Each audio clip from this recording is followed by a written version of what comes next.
Hello, fellow dandelions. I'm Ande Anderson. Thank you so much for joining us. For those of you who don't know me, I'm the co-owner of AVAIYA University with my partner, ALLEN. I'm so excited to have you here with us in the dandelion community, and I look forward to getting to know you. And I don't know if you know this, but one of the many meanings of the dandelion is actually emotional healing.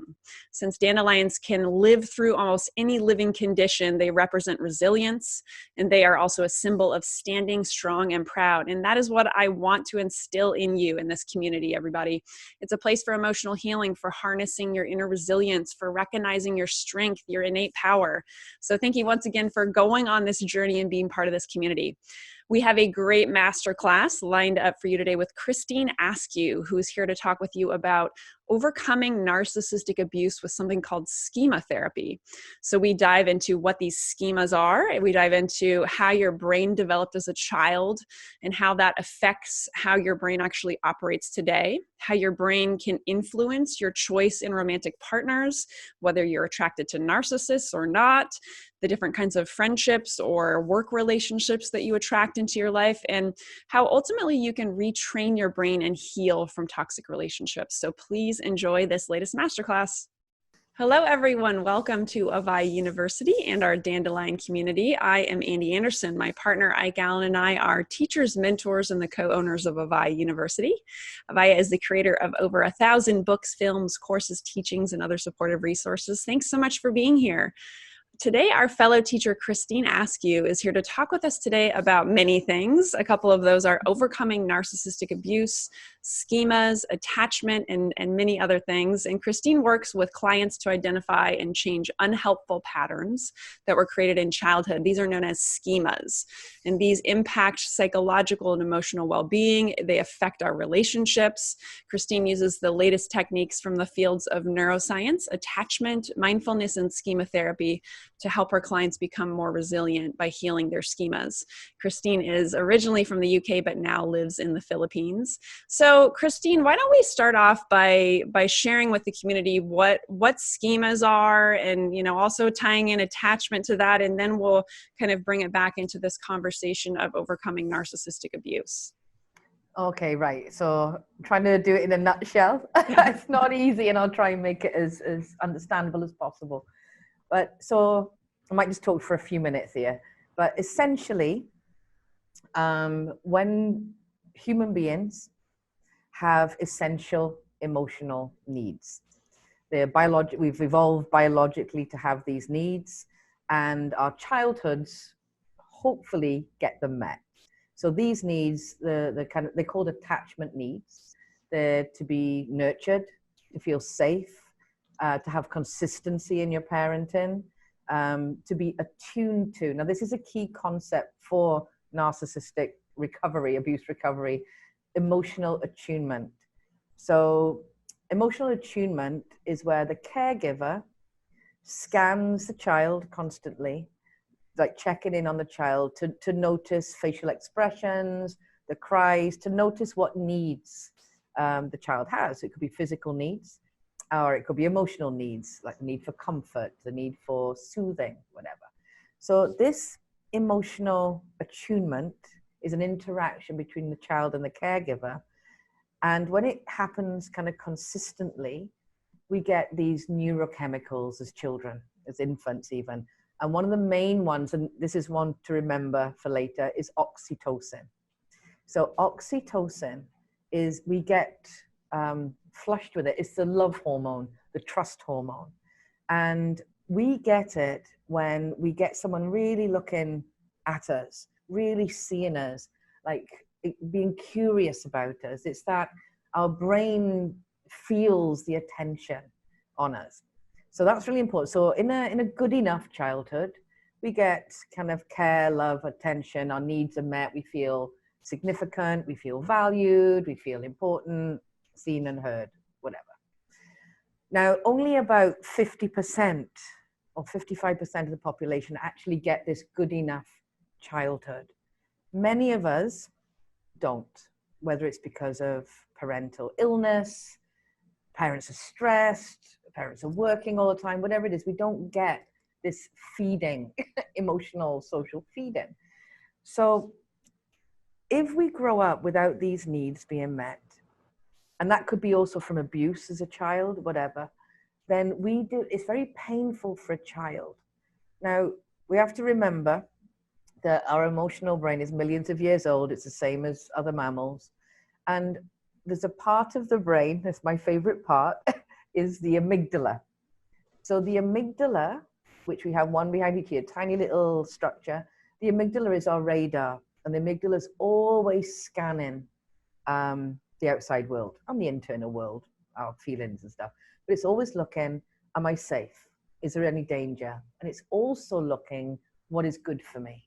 So it scans. And when it detects danger, it sets off anxiety, the stress response. And when it spots something that's good for it, that feels good, it pushes us towards it. So you have to understand, these are very, very powerful forces. It doesn't matter what we know intellectually. This part of the brain will push us towards things it believes are good and away from things that are bad. So that's the amygdala. That's really important. We're going to come back to that in a minute. Yeah. So as we grow up with certain unfavorable conditions as children, it's very painful.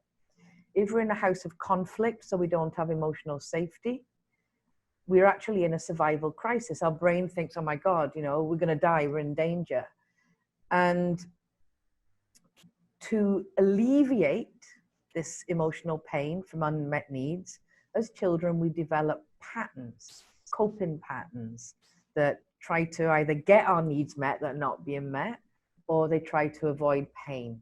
So schema therapy identifies 18 of these patterns that we develop as children to protect ourselves, really, or to avoid pain.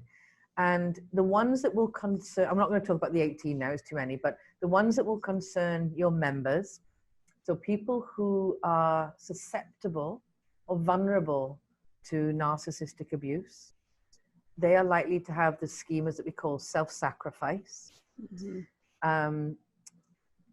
subjugation, I'll come back to these in a minute, self-sacrifice, subjugation, defectiveness and shame, and approval seeking, and often unrelenting standards. So there's about 4 or 5 schemas that make people vulnerable. So I don't know, is this clear so far? Yeah, no, this is great. I think it's wonderful, and I appreciate you giving such a great background. So yeah, I'd love to, if you want to carry on and dive into what those are, and everyone watching, just kind of try to relate it, obviously, to your situation, whether you're in a current narcissistic relationship, or you've gotten out of one, or you've had parents who are narcissistic, or what have you. Just kind of try to see yourself in these schemas and see if they resonate with you. So go ahead. Yeah, well, actually, I'll talk. So generally, you know, a lot of us have these schemas, and I'll just say what a schema is actually in itself. So a schema is a neural a pattern that, so anything that we do repetitively over and over and over again becomes embedded in the brain. It's automated as a pattern. So a schema has kind of 3 components to it: thoughts or core beliefs, a behavioral response, and a feeling that drives this. So I'll give an example with subjugation, because a lot of your members will probably identify with this. Subjugation is the fear of speaking up, expressing ourselves, or putting in the boundaries because we fear retaliation, we feel conflict, we fear rejection, we fear humiliation. So it's like we might have an urge to say something like, hey, that's not right, or I'm not happy with that, or I don't want you to do that, that's not acceptable to me. But the fear barrier is too great to overcome. So you end up suppressing a lot of things. So I think your members might identify with that. So that's subjugation. And I've got to say as well, these patterns, intellectually, we might think, why am I not saying anything? What's wrong with me?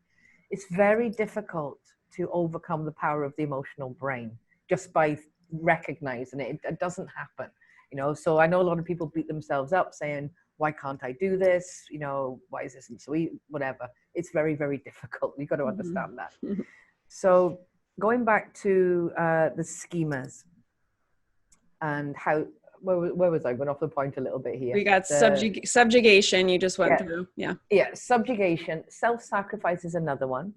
So self-sacrifice is, we don't really express ourselves either, but it's driven by guilt or feeling responsible for other people. This is when people identify with an empath. This is the schema that drives that. So approval seeking is where we really worry about other people's disapproval. We fear judgment. So these schemas, essentially, what they do is they shut down our authentic self. They don't allow us to show up authentically to people. They cause a lot of emotional distress. And they cause us to act in ways that are not really in our long-term best interest. Mm-hmm. So my job is to help people identify the schemas and to systematically start changing them. So if we're a self-sacrificer, we put everyone else's needs before our own. Self-sacrificers tend to get a lot of physical illnesses that are stress-related. They end up resentful, feeling unappreciated, exhausted, overwhelmed. So my job is to identify and systematically change them so people can start, living more fulfilling lives. So that's the schemas. There's 18 of them, and there's only a few really that might interest your members. But I want to go back just a little bit to the amygdala, because I want to explain why people get trapped in narcissistic relationships, the hook, and why it's so difficult to leave. So if you are a child brought up by parents who don't meet your needs, they might be narcissistic, they might be whatever, it doesn't really matter right now, but your needs are not met.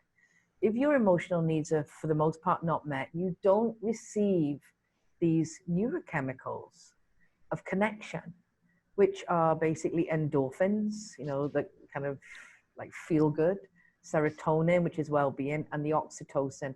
These neurochemicals keep us calm, regulated, and make us feel good. You don't get them, but you don't realize you don't know what you're missing if you've never had it, So we grow up with these schemas. Oh, sorry, I'm going to go over the place here. Another schema which is really important is defectiveness and shame. If you have a childhood where your needs are not met, you are going to develop defectiveness and shame. Because when parents are dismissive or ignoring of you, the child always takes it on themselves that there's something wrong with me deep at my core. Right. So we might grow up then with defectiveness and shame, feeling like we're not worthy, we're not lovable, there's something wrong with us. We start shutting ourselves down. We don't want to express ourselves for fear of rejection, or we start like being really useful to other people, helping other people so that we can, inadvertently get our needs met. But you grow up with a deficit of these neurochemicals. And what happens when you grow up like that, you might feel there's something missing in your life. And then along comes somebody with narcissistic traits, the classic narcissism. And what they do is they hone in on people. They're very good at flattery and hyper attention at the beginning. And what this does to the amygdala, so the amygdala's been deprived. The amygdala's always looking for what's good and what's not good. And suddenly, the amygdala receives this attention that it's never had before. And it's like, wow, oh my God, this is amazing. This feels great. And they're awash with all these neurochemicals. And the narcissist at the beginning is very attentive. But when you can see narcissism very clearly, you realize that the attentiveness is superficial. It's all very controlled and kind of calculating as well. So they'll be like, oh, you look great. And, really flatter you, love bomb you, whatever it is, until they have your attention, until they've got you. And then they start to pull away, or they start then to criticize you, or they start to demean you, or they start to just be dismissive, not so attentive. And that's the hook. The amygdala pushes to get back what it had. It really, and it's very, very powerful. So people, when they're in this narcissistic trap, they lose the emotional brain's driving them, and the logical, rational brain is pretty much offline. So they can't see the picture clearly. They can't separate. Does that make sense what I'm saying? It's an attachment by the brain, by a very, very ancient, powerful part of the brain. It's the same as addiction. Addiction does the same thing. And when the person pulls away or starts dismissing or not giving attention, it's like a survival crisis for this person. It's like, oh my God, I'm going to die if I don't get this attention back to me. So they will do anything that they can to get it back. But inevitably with narcissism, narcissists are not generally capable of receiving real love or any kind of emotional attunement or empathy. So when you are with a narcissist, you come from usually a deprived background emotionally. You get this sudden love bomb and like, and then they pull it away again and you're back to being deprived. But now you feel like you know what is missing. You want that back. So I mean, there's a lot of more complex things in the trap, but that's what the brain is doing anyway. It's latching on and it can't let go, because to the brain, it's like, oh my God, I had the most amazing attachment. And if I let it go, I will die. That's what the brain feels. So you feel terrible fear and anxiety. I don't know, does that resonate with you about it? Yeah, it totally does. I mean, I get it in my own personal experience, and having had some toxic relationships in my past. And just, I think that addiction and that, I think this is really helpful, because I know so many people that are watching this, that are part of our community, have an extremely hard time leaving a narcissistic relationship, just like you said, or haven't left it. And this is just like eye-opening in the world of why it's so challenging, right? Like we're like these reptilian brains and, working in the ways that it works. And I love that you are talking about that, because I think it's going to help a lot of people not beat themselves up about it, because it's right. This is part of the human body and what's going on. So yeah, I love it. I guess, like, what suggestions would you have for people on, like, how do they deal with this? Now you know this, but right, like you said a little bit ago, even though you know something doesn't mean it's gonna, right, like necessarily change. So what does one do knowing that they have all these schemas that are, I guess, influencing their relationships, their life? How do they fill their own cup, so to speak? I'm kind of just shooting from the hip here, but you know what I mean? As opposed to trying to get it outside and fulfill it from outside sources. Well, first of all, I'll tell you a little bit first of all, you have to accept that a narcissist, if it's a true clinical narcissist, is not going to give you what you need. You are never going to be happy. You can try I'll pull away and play that game, and they will, because narcissists thrive on attention. So when you pull your attention away from and I don't mean just pretending, because this is something that your members really need to understand. Our amygdalas talk to each other. They see things that consciously we don't see. Our amygdalas are reading eye contact, changes in the muscles in your face, like the things that we can't see, the amygdala reads. The amygdala can sense what is really going on with another person, generally. And if you've come from a background of conflict and you identify as an empath, it means you've got a hypersensitive amygdala. And what this means is, so someone who's grown up in an environment where there's a lot of conflict or stress, the amygdala's had to naturally become very, very alert. So it's hypervigilance. So you end up being able to detect the smallest change in another person's emotional state. It's not often accurate completely, but you sense. So narcissists are also pretty good at reading people, because they'll have had a similar history, but it's gone off on a different tangent. They might even have the same schemas, defectiveness and shame. They always do, actually, have defectiveness and shame. But one thing you need to understand, you've got to think of this amygdala as out of your conscious control initially.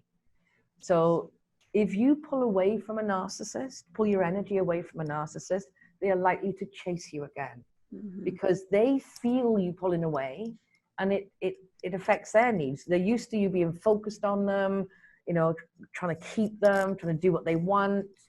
You're their narcissistic supply. And when you pull away, they either come back for you or they have narcissistic rage, one of the two. So you've got to, this is a difficult thing to deal with.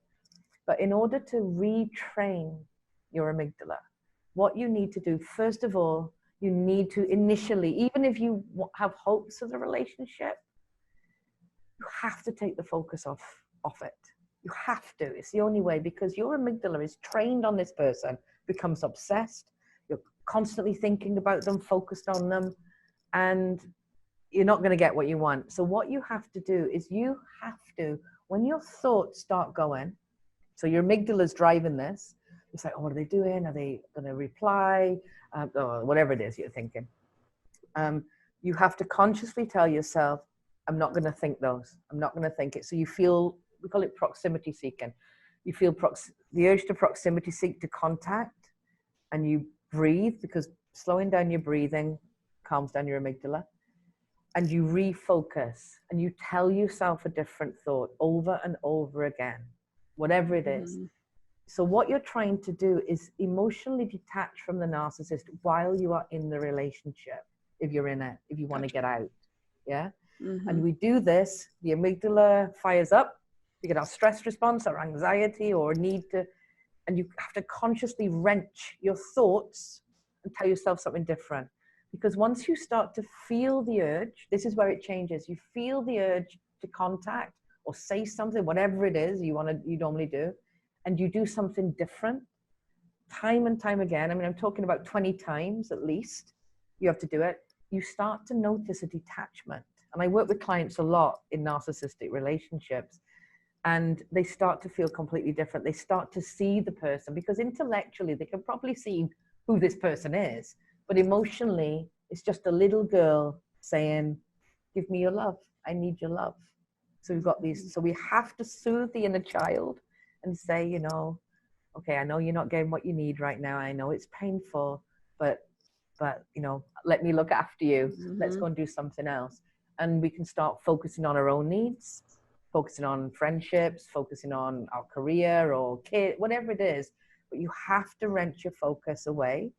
Consciously calm yourself down as far as you can, time and time again. Does that make sense? That's how you kind of retrain out of it. I love that. Thank you for giving us like a very tangible like skill to practice in this scenario. So I love it. No, that was beautifully said. This is I love talking about this stuff with you. I've always enjoyed our conversations. So I want to go over a couple questions that our members have had, and then we can kind of just intertwine other stuff, but I want to make sure that these get answered. So, okay. So one of our community members has asked, and this is a really common thing that I see in people in narcissistic relationships, is the financial end of things becomes a problem. So this person is asking, I am in a relationship with a narcissist and have tried to leave numerous times. My biggest concern is that we have our finances tied up with each other. And I'm scared that if I leave, he will take all our money and leave me with nothing. Do you have any advice on how to navigate this financial piece so I can leave the relationship? Well, it's hard to answer that, because I need to know about how the finances are intertwined, you know. But all I can say is seek out financial advice, first of all. Find out, you know, what you can do, like I couldn't possibly know what this person's situation is. But I would say ultimately in the end, do what you can to protect yourself. But in the end, your life isn't worth it. And, you know, it's not worth losing your life over it. Because one thing I do want to say is that being with a narcissist, you can end up in a psychiatric hospital. Seriously, it is completely crazy making, and it really messes with your brain to the point where you cease to function as an individual anymore. It's really that serious. And it's like a slow death, soul death, emotional death over time. So all I would say to you is do the best you can. But in the end, don't let your finances keep you there. If you're going to stay in that relationship, you know, I know it's not easy to start again, but you'll find a way the relief that you feel and the clarity that you'll get once you're out of that relationship, you'll find a way. But I would say do what you can, seek advice, and then just go, because it's a method of control. Yeah. Yeah. You I know? thank you. I appreciate that. Yeah. And I know obviously we don't have all the answers, and Yeah, finance is going to be obviously extremely detailed and how things are intertwined, but I love that. Thank you. And just also that you touch again on the severity of the situation, right? Like your life is worth it. You are the most important thing in your life, because without you, you're not here, right? Like you yeah. gotta, refocus your energies onto yourself. And I think a lot of the literature on narcissism doesn't point or doesn't really highlight the damage. I mean, I know it does do damage, but I mean, psychologically, I mean, there's a lot of gaslighting that goes on, gaslighting in the true sense of the word, where you start to doubt your own reality. You start to doubt yourself, and no one person is worth this. Really, they're not. But the problem is as well, when you're in it, you can't see past it. And you need to know, and I've worked with so many people, and I've kind of been in one, a long time ago, not a severe one, but to the point where I thought, my God, what's happening to me? But once you get out, if you can just make that leap and heal, you want to talk about this as well, how we heal. So I will, but yeah, you've just got to get out of a narcissistic relationship, I believe. Yeah, no, I'd love to dive into, I'm going to ask you a couple other member questions, and then let's dive into the more of the healing process when you get out. So, okay, here's another question. My husband is very narcissistic, and I know everyone keeps telling me I need to set boundaries for myself and not let him control me. But every time I get the guts to try, I just melt and I can't do it. What can I do to learn to be confident and strong and set boundaries when I need to? That's good, because you talked a little bit about that in the beginning around boundaries. So what are your thoughts there? This is really hard, actually. This whole subjugation as well. Like, you can't put in boundaries. Now, one thing you've got to understand, depending on her history, if she's got the fear of, like, if she says something's bad is gonna happen, and she says she melts, but she very likely goes into a biological freeze response. Where it's so fearful for the emotional brain that she freezes and she just can't do anything. Now, subjugation can take months to work through, and the strategies I take someone through, I can't really explain in the time that we've got. But what she needs to do is, first of all, we need to build up our prefrontal cortex, which is our kind of rational brain. The prefrontal cortex is the only one that can override the amygdala's, like, oh my God, I can't say anything, it's too frightening. What people need to start doing as well is really starting to when they take the focus off the narcissist, they start to focus on themselves. So they don't have to say anything initially in the relationship. They just ask themselves, when any interaction goes on, what am I really feeling about this? Am I angry? Am I hurt? Am I sad? What am I feeling? Where do I feel it? What does it feel like in my body? Where is this feeling going? Is it hot? Is it cold? By doing this, so normally we're other focused when we're, in this situation. We turn the focus on ourselves. What am I thinking? What am I feeling? What's going on for me? Builds up the prefrontal cortex and will allow you to start detaching. And then you go to, okay, I'm feeling angry, I'm feeling hurt.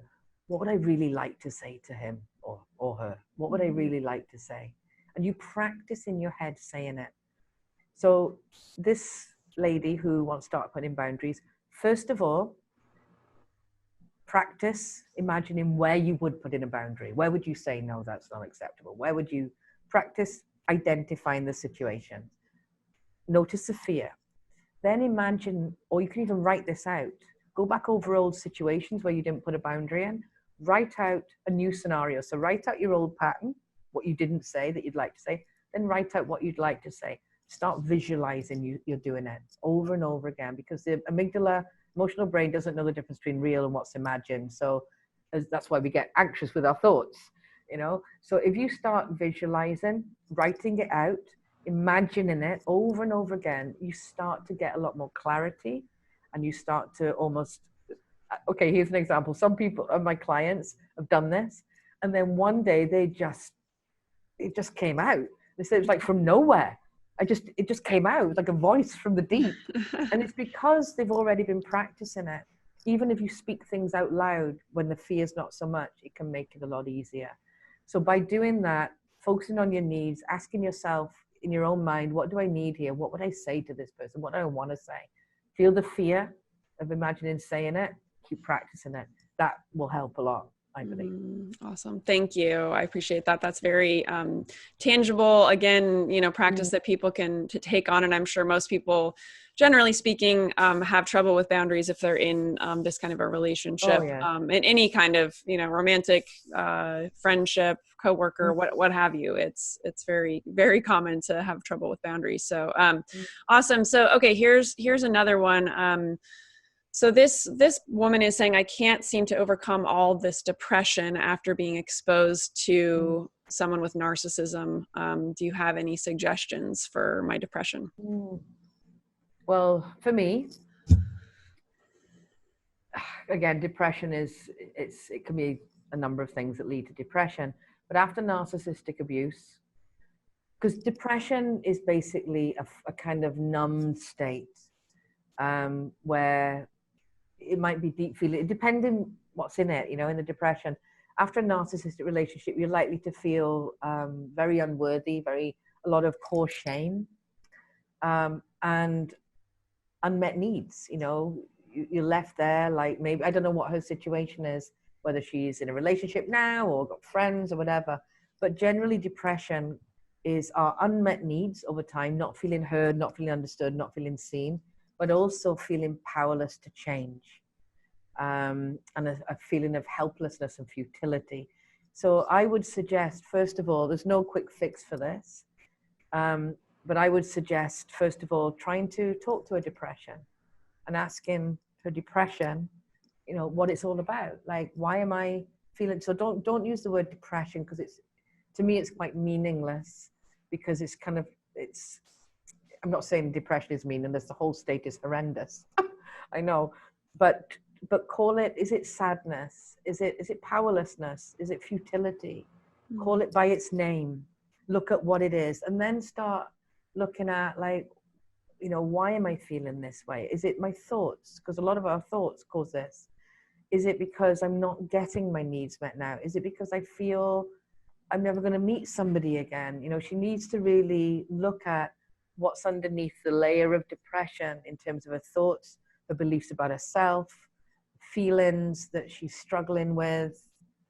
I mean, that's all I can really say about that, because it's so individual for everybody, Yeah, awesome. Thank you. I appreciate that. And yeah, that's such a big, really common thing also. I think a lot of people have, and I think her scenario is that she's out of the relationship now, but, and this is an after effect, but so many after effects, right? Like there's like, I'd love to talk a little bit about that. So, right, there's trauma to people's lives coming out of something like this kind of abusive relationship. So what are your thoughts on, healing that trauma, healing that psychological disruption in their life? Well, you're right. It is traumatic. And usually we're vulnerable to narcissists if we've had a trauma history anyway. But to be in what I call a survival crisis, when you're in this anxious state all the time, it's traumatic, because true trauma is fear without solution. It's helplessness and not being able to get out of it. So there's a number of things I would suggest doing. First of all, you have to validate your feelings, your anger, your hurt, your sadness. They're very, very valid, what you feel. But also there's a lot of unresolved stuff. People hang on to the narcissist because they feel, especially with narcissists, you give so much in the relationship, and you take so much as well, take so much shit, basically. And you're constantly trying to get seen and heard and just validated by this person to say, look, hey, I'm not that bad, or hey, it's not me, and my feelings are valid. And they never get validated. And people find it very difficult to let go, because there's something that they still want from that person. Even though they say I don't, they do. They want recognition for their efforts. They want appreciation. They want to be told that they did matter. Because the most painful thing coming out of a narcissistic relationship is to feel that you never mattered. that they never really cared about you. And that's so painful, so very, very painful. It's traumatic. So all you can really do is you have to grieve. You know, are you okay? Is it? Yeah, keep going. All right. Yeah, it's powerful. I mean, I feel it. I feel it to my core, you know, just like that wanting of validation from others and where that came from in childhood and all that kind of stuff. So yeah, carry on. Yeah, no. But I think, because first of all, you have to grieve the relationship. Yeah, maybe it was abusive, maybe it wasn't going anywhere, but there's still a sense of loss. And when we leave a relationship, not only are we losing the person in our life, a witness to our life, whether they were bad or not, or good, whatever, we're losing that witness to our own life. That being seen, even if we're not technically seen on an emotional level, but you're alone. You know, you're out. You haven't got your tribe, even if it's a dysfunctional one. It's still painful. So you have to grieve it. You have to grieve the future that you've lost. And people don't understand this. If you've been in a relationship for a long time as well, maybe you've had kids. You know, you've given your life, best years of your life to somebody, and you've had no acknowledgement or recognition for what you've done. And that the anger that you feel for that, and the need for revenge, the need to make them pay, can be really strong. And the desperate need to make them come and say that what you want is, I'm sorry I did this to you. You didn't deserve it. So I think, first of all, we have to really recognize what it is that we're wanting from the person that's making it difficult to get over it, whether it's validation, whatever. Then we have to try and give it to ourselves. We have to have empathy for the young child that got stuck in that relationship, you know? So I'd say, yeah, it can be a long, you can accelerate the process, but you've got to, this is why I think you've got to let go of the idea that you're ever gonna go back to this person. You have to, because it's just too much pain. They rarely change. Narcissists rarely change. They can, but they rarely do. So you look at the hook. What do you want, and try and resolve that some way. The biggest healing comes from healing defectiveness and shame schema, to start to feel that you're worthy. And one of the most powerful ways for making your self-esteem grow is to start being yourself, to overcome subjugation and self-sacrifice. To actually, when someone says, oh, you know, can you just run me here, and you want something, you want to do something else, you say, no, I'm sorry, I'm not available. And I call it the life-changing magic of saying no. Because once you can say no with just a clear, nope, sorry, I don't want to do that. No, sorry, that's not acceptable to me. When you can do that, your whole world changes. I mean it. It's so powerful. You start to fill up from the inside, and then you start to look at your own needs. Like, what do I really need? If your other relationships, if you're self-sacrificer, you'll be in relationships with people who just take from you, you know, or because you've never asked, you know, or that they don't hear you. So you have to start coming into the world as yourself. So it takes different amount of times for different people, depending on how severe the trauma was. But you can absolutely heal. But you also have to understand in the healing process what constitutes a healthy relationship, friendships, parents, whatever. So it's kind of multiple level healing, but it absolutely can be done. Beautiful. Thank you. That was just awesome. So many like gold nuggets in there. I love like the conversation of the being willing to grieve the relationship, right? Because that whoever, even no matter how horrific it was, that person was a witness to your life. That was really just beautiful language. I've never really thought of it like that, right? And why that's so hard for people to let go of. And then yes, filling our own cup with our own validation and self-esteem and love. And I love that. I'd love it if we don't have a ton of time left, but I'd love it if we could kind of touch briefly on different kinds of narcissistic relationships, because I would say probably the majority, I think, of people have had either like romantic relationships or are coming out of them, but there are also people who have narcissistic parents, narcissistic friends, narcissistic bosses or coworkers. Do you have any, I guess we could start with parents, like any insights on how people can navigate those relationships? Yeah, I mean, it's really difficult with parents again, because with narcissists, they don't have a great capacity for empathy. The part of the brain, prefrontal cortex, that has the empathy function, it doesn't develop with them. They're very, so it's really difficult. You can have a relationship if you accept them for who they are, but you put in boundaries with them, because you'll find that if you put in a boundary, they'll say, oh, you're so mean, you're so selfish, all I've done for you, I can't believe it. And this is where you have to look them squarely in the eye and say, I'm sorry, I'm not going to do that. And I will not allow you to speak to me like this. And when you're ready to speak to me in a respectful way, we can continue this. Now, I make this sound really easy. It's not, because you've got all the schemas going on behind, like the guilt, the loyalty. Because if you've had a narcissistic parent, oh my God, just the horror of what it does to you, the trauma, the guilt that you feel constantly, the shame, but the only way is to, I always talk about energy, because I don't mean like auras, well, I suppose it's like auras in a way, but it's the amygdala energy, the amygdala to amygdala. We can say something to someone like, no, I'm not going to do that, but our energy is a bit shaky, a bit fearful. It doesn't have an effect. But once you feel calm in front of somebody and you take your energy away from them, they feel it. Mm-hmm. And if people are truly narcissistic, you just have to put boundaries in, or no contact if they're abusive. But you don't entertain them. You turn away from them.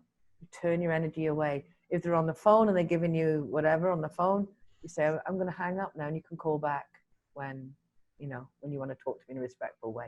And you keep doing that. And it's hard initially, because you've got to overcome this fear, like, oh my God, I'm such a bad person. She's my mother, it's my father, he's old, he's sick, he's whatever. Being old and being sick is no excuse for abuse. I'm sorry. They've already taken years of your life. So that's all I can say, really. Take your energy away, be respectful.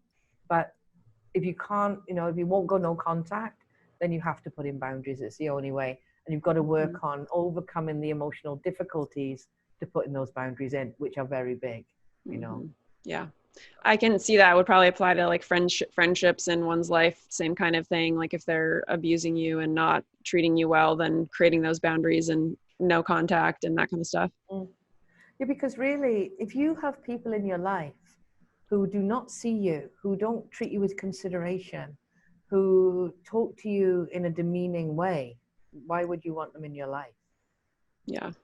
You know what I mean? I really don't see the point in trying to manage narcissism. You can't. You always end up in knots, whether it's a friend, because I just think they're impossible relationships to navigate. Mm-hmm. And why would you want to? What do you get out of them anyway? Right. Yeah. Yeah. Awesome. Thank you. I appreciate that.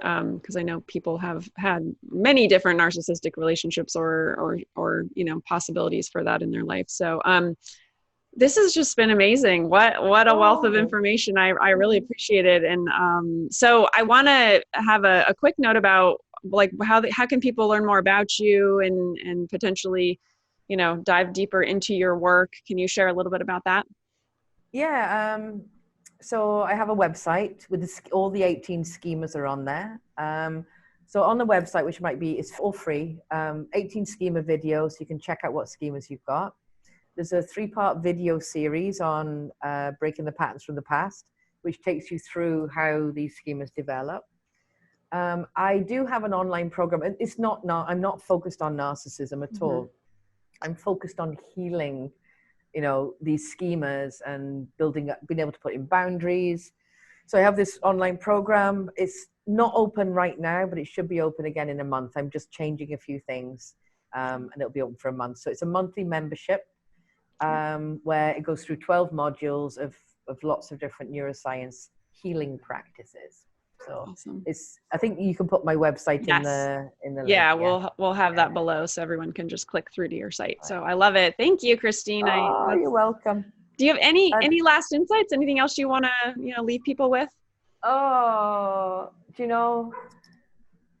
thing I would say, the fear that we have, or the emotions that get in the way of us doing what we know we need to do, it's like smoke and mirrors.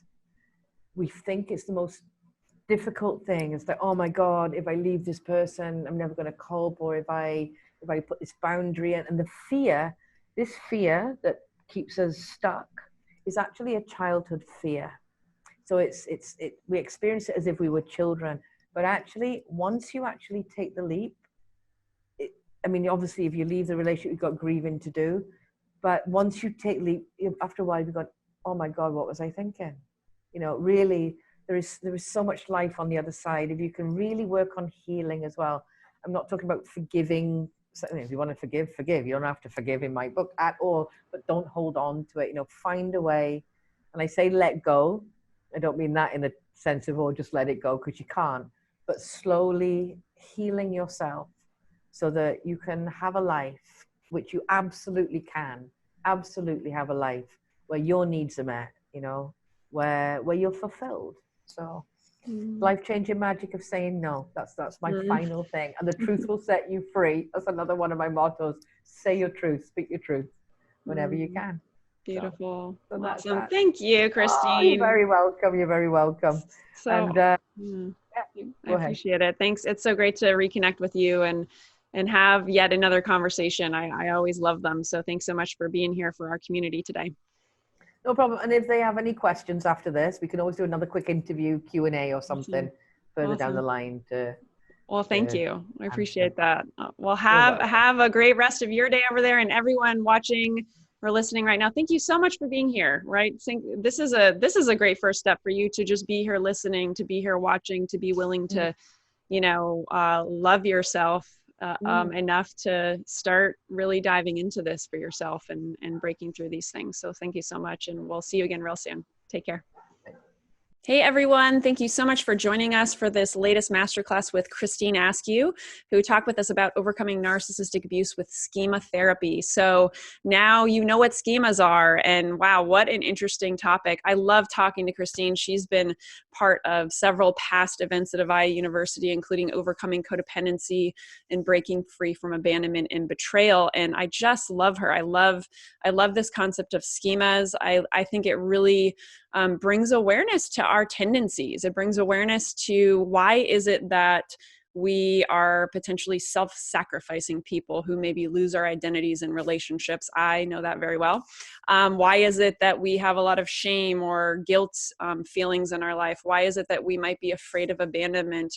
Why is it that we don't feel good about ourselves? So I love that she goes into these very descriptive schemas that are developed, right, as these like coping mechanisms as children, right? If we didn't get our needs met, if we had dysfunctional families, if we had drug and alcohol addiction in the family, abuse, you name it, any number of things could have happened in childhood that could have led to these different schemas developing, or, ones that are more prominent for you in your life. So, I think just some of the big take-home messages for me with this, and things that I'm going to be focusing on, and I hope you will too, is really just learning to put the focus back on yourself, right? So I think so often, so many of us who are, let's say, more codependent, more likely to sacrifice our self-identity for other relationships, losing our own, our likes, our passions, things that we enjoy in life because we kind of blend in with other people. That's something that I have a huge tendency to do, particularly in my romantic